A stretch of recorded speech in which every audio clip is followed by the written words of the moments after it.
What is success, और इसे हम आज देखेंगे आध्यात्मिक यानी स्पिरिचुअल अप्रोच से देखेंगे कि सक्सेस हम रियल टर्म्स में किसे कहते हैं और कैसे उसे हम पा सकते हैं। देखा जाए, अगर हम कामयाबी की बात करें या सक्सेस की बात करें तो सबसे पहले जो हमारे अंदर एक इमेज आती है, एक कोई गोल जो हमने निश्चित किया होता है, हम या तो उसे अचीव करता हुआ अपने आप को देखते हैं। कोई भी ऑथर, इंजीनियर, फिल्म स्टार जो भी आपने देखा हो, आप पहले उसे देखते हो उसके अंदर, और उस गोल को, उसको पाने के लिए उसके पीछे भी कोई एक इच्छा होती है। मे बी आपको मटेरियलिस्टिक गोल यानी कि आपकी वेल्थ यानी कि मनी, पैसा आता है, which is very normal in any human form to grow in terms of your name, fame and acquire wealth. Not at all wrong, उसमें कुछ भी बुरा नहीं है और कुछ भी गलत नहीं है। पर क्या इस सक्सेस को पाने में से अप्रोच जो आप लेते हैं, हम सभी जो लेते हैं, उसमें हैव यू एवर नोटिस कि हम अपने आप को कितना ड्रेंच कर लेते हैं, यानी हम कितना थक से और हार जाते हैं, बीच में गिरते हैं और इमोशनली ड्रेंच कर लेते हैं। और उस गोल को पाने के लिए कई बार हमें बहुत सेक्रीफाइसेस करने पड़ते हैं। सेक्रीफाइस होता है हमारी खुद की फैमिली का, रिलेशनशिप्स में काफ़ी कॉन्फ्लिक्ट्स आ जाते हैं कई बार, क्योंकि हम इतने ज़्यादा बिजी हो जाते हैं उस गोल को पाने के लिए, हम अपने ही लोगों को नज़रअंदाज करने लगते हैं, जानबूझ के भले ही नहीं, बट क्योंकि हम उन्हें समय नहीं दे पाते हैं।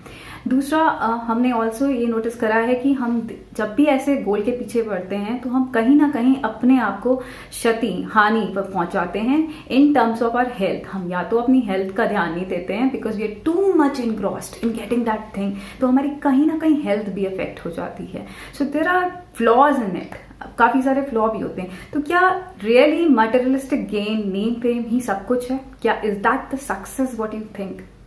एक क्वेश्चन जो हम हमेशा एक बार हमारे को कुछ सेकेंड्स देकर आप सोच के देखिएगा कि is they really it is going to take you somewhere, या फिर आप सिर्फ इतने इसलिए करना चाह रहे हैं कि दूसरे लोग वो चीज कर रहे हैं, आप उस रैट रेस का हिस्सा बने। Is it something that is coming from your inside?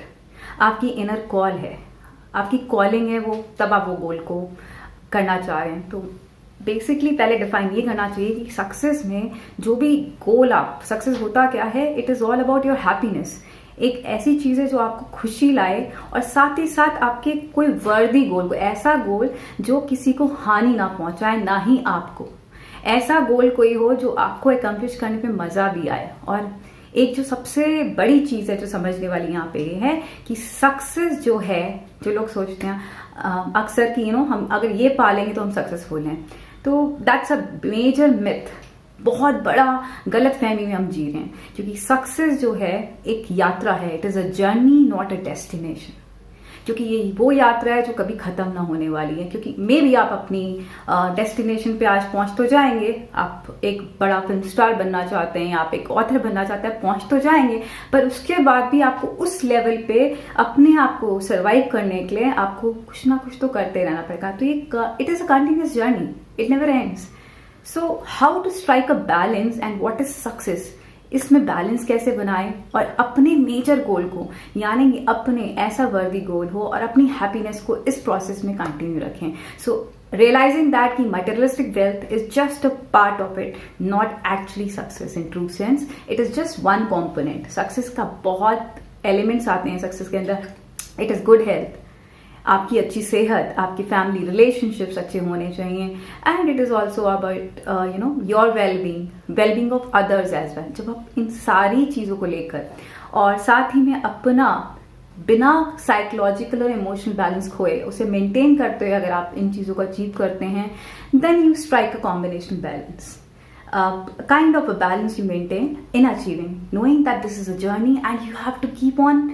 इस यात्रा में आपको चलते रहना है खुश होके, और वो तभी पॉसिबल है जब आप इसमें एक ट्विस्ट, एक आध्यात्मिक टर्न लाएंगे, एक स्पिरिचुअल लॉज जो होते हैं उन्हें इम्प्लीमेंट करेंगे। अगर आप उनको लागू करते हैं अपनी लाइफ में, you will see how this success जो हमें बोला जाता है बहुत मुश्किल है अचीव करना, वो ही बहुत एफर्टलेस हो जाता है आपके लिए अचीव करना, वो बहुत इजी हो जाता है। इसका मतलब ये नहीं कि आप एफर्ट्स नहीं डालेंगे, आप एफर्ट्स डालेंगे, पर इस बार अपने आप को ड्रेंच इमोशनली करे बगैर, अपनी साइकोलॉजिकल बैलेंस को लूज किए बगैर, और बाकी सब चीजें at the same time maintain करते हुए। क्योंकि there be a lot of changes when you see कि जब आप अपने अंदर रियलाइज करेंगे कि आप जो हैं अपनी लाइफ में कोई भी प्रॉब्लम, जो भी ऑब्स्टेकल्स आते हैं, उससे बहुत बड़े हैं।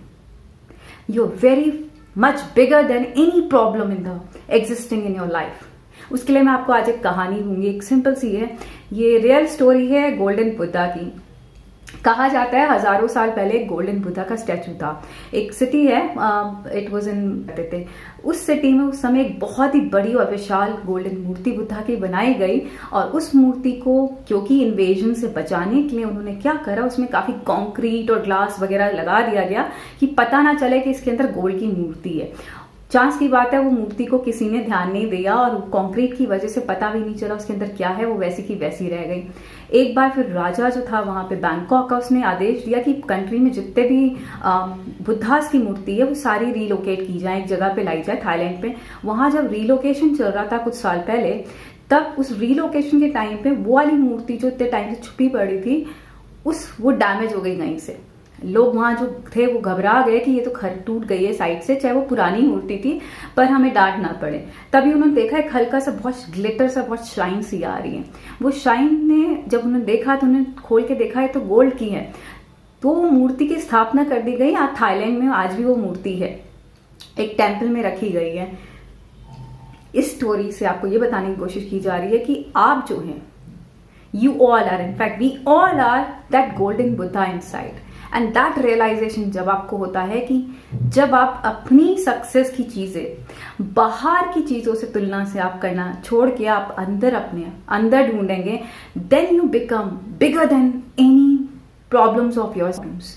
आपके अंदर वो बुद्धा है जो आप बाहर की तरफ जो ढूंढते हैं चीजें, आप एक्सटर्नल चीजों को छोड़ के जब पूरा बाहरी तरफ अपना फोकस हटा के अपने इंटरनल फोकस पे आएंगे, यू विल रियलाइज की success is easy, can be attend and is achievable, everything is doable. जब आपको ये रियलाइजेशन हो जाता है कि हु यू एक्चुअली आर, कि आप असली में हैं कौन, ये रियलाइजेशन आपको लाता है काफी क्लोज आपकी सफलता से, जो हर मायने में सफलता होती है, एक ट्रू सेंस में और एक रियल सेंस में।